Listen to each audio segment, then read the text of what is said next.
नमस्कार सांग माने आसतु आज मु अणसर भार विषय आपण मानकु जनइबी। श्रीक्षेत्र में महाप्रभु जगन्नाथ रचि था मानवीय लीला। 108 कलश जल स्नान करने पर ज्वर पड़ी स्वयं महाप्रभु। यही समय ज्वर उपशम पाइबापी श्रीजीव पाखरे लगी हुए फल मूल वन औषधि 10 मोदक इत्यादि।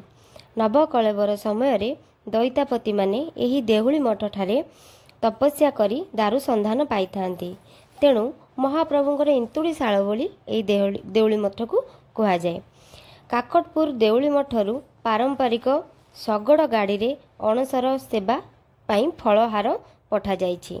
प्राची कूल रे जेते मठ रही सबु मठरू भार जाई थाए। सेहीपरि देउली मठरू मध्य भार जाए। एही लीला महाप्रभुंक लीला।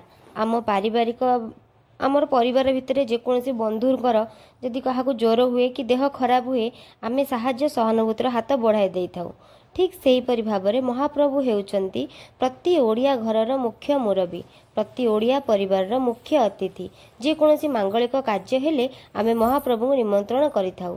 सेहीपरि भावरे प्रभुंकर एई स्थान हेउची मामू घर। माँ मंगला हेउचंती प्रभुंकर जन्मदात्री। आ देउली मठ प्रभुंकर इंतुड़ीशाल। जेतेबेले पुओ को ज्वर हेउची माँ मन किपरि बुझिबो।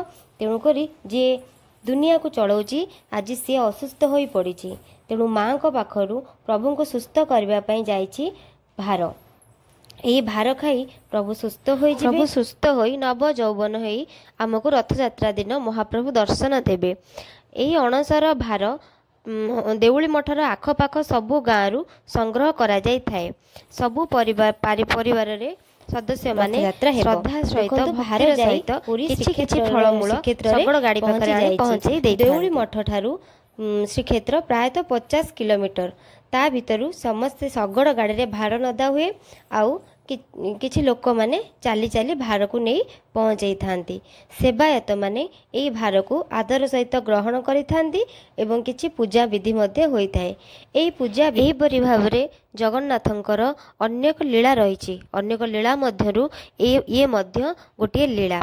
सतरे प्रभु जगन्नाथ हेउचंती ओडिया मनर केंद्र बिंदु।